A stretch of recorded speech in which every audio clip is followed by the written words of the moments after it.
And so we go to Stanley Mutuku. Stanley, please tell us, many people save through banks, and I think that is short-term savings, or keep their money under mattresses. We heard about that as well, because they're not aware of many trustworthy opportunities, or we are a bit challenged or afraid of that. So you can tell us as a professional why people need professional money managers like you, you know? Okay, thank you. I think I will start by the words of Peter Lynch, who said, know what you own and know why you own it. I think many of us have a lot of money or little money, but the question is, we know we have the money, but sometimes we don't know why we have it. So I think it is important to keep monitoring why we have that money. And I will recap the words as we've been taken through by quite a number of the speakers today, of the financial cycle of a human being. And of course, it starts from birth to death. And what is important is, and it carries itself as a unit or an ecosystem, is we have what we call accumulation, we have what we call conservation, and we have what we call distribution. Now, those three must go in tandem, or each by the other, because as you accumulate, you need to conserve. And at the same time, you need to distribute. And in distribution, that is why we had even a session on succession planning and making sure that we have clear beneficiary appointment in what we do. In accumulation is the way we work on a daily basis to generate income. Then we accumulate that to something. Then how do we make sure that it is conserved either for today or to the future?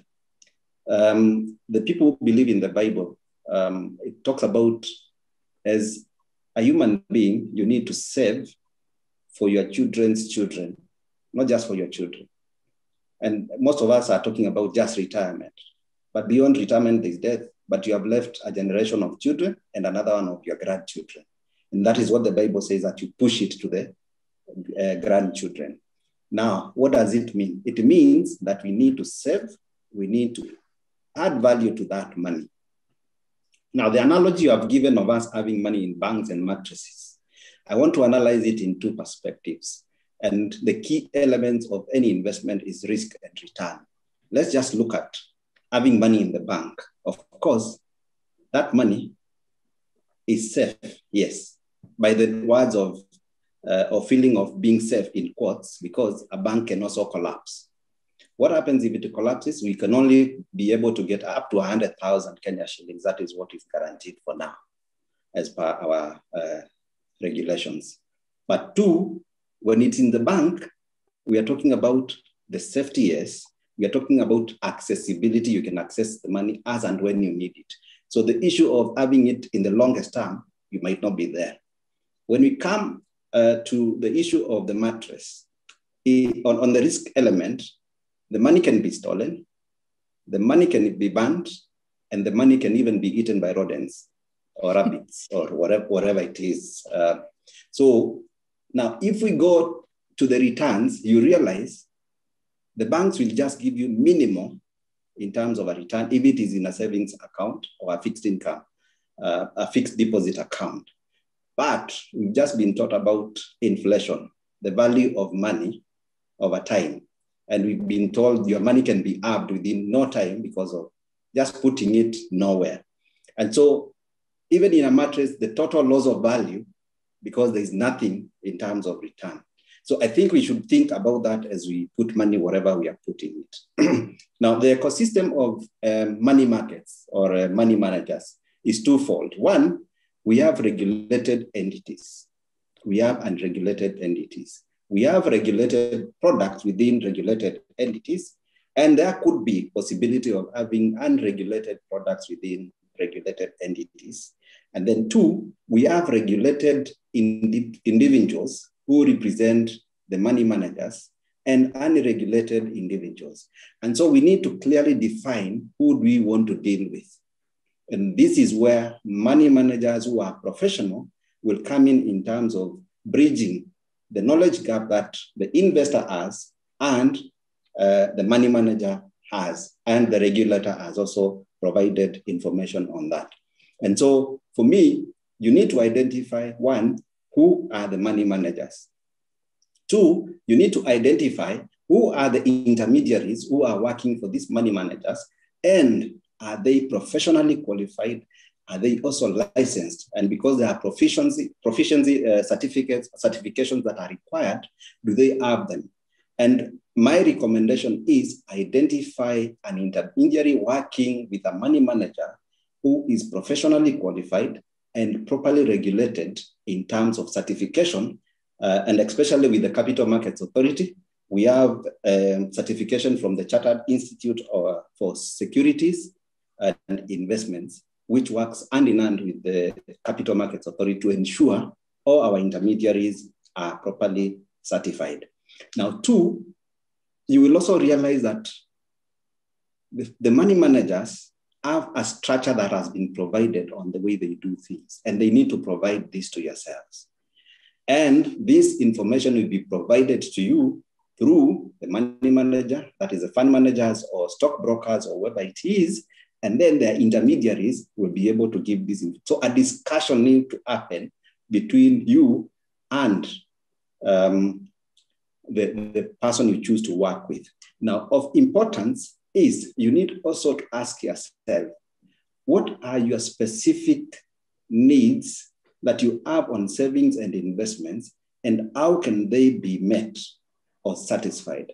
And this can only happen if there's a discussion between the investor and a professional person who understands on the analysis of your needs, the analysis of the available assets in the market or available vehicles where you can invest, and then the track record in terms of doing that work to deliver what you're looking for. And there are 2 things that you're looking for. 1 is preservation of your wealth, and 2, value addition to your wealth. And I think this is critical, and it can only come from someone who has gone through the training that is required, has garnered the proficiency that is required, and they can be able to show a track record.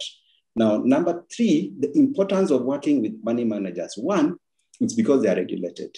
2, they provide a higher return than someone who does not understand what is happening. Number 3, they will offer professional advice from research and analysis of any asset that is going to be invested in. Number 4, there is what we call diversification, that your money will not just sit, for example, the way we say it, in one bank and the bank collapses, you only 100,000 is for you. But when you are working with money managers who are licensed and regulated, then they are able to diversify your 100,000 to more than 5 or 10 assets. And of course, if one was to be affected, 9 of them, for example, will be still up. And the return will cover the loss that was undertaken. And then number 5 is there is insurance for professional negligence when you work with professional money managers. And then there's also the flexibility in terms of ensuring that you get advice, you get your money when you need it in some of the products, and also you are well led into investing your money and adding value to it.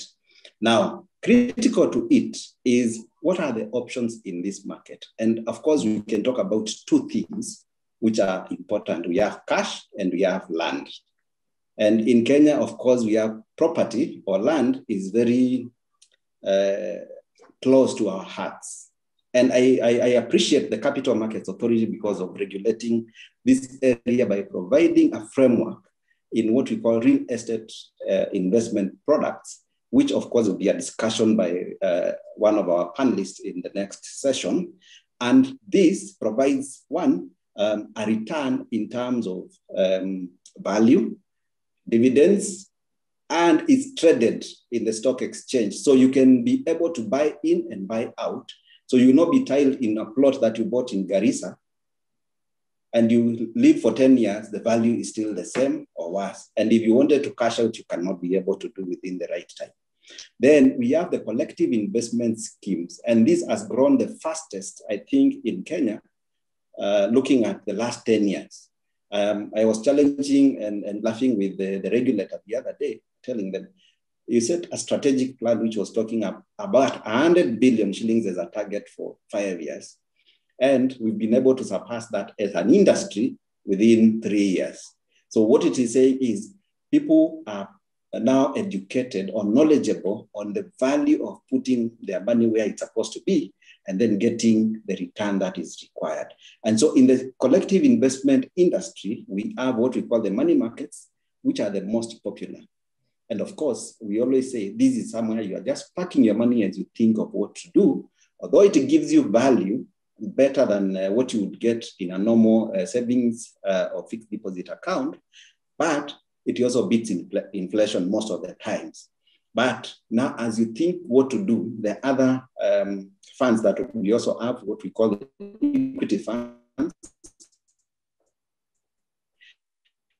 And that is now not really, but passing through funds where they need to invest in a particular share and for how long. Because sometimes you go blindly, you buy, of course, Kengen, and then you stay for 20 years. The value is long lost and you still own it.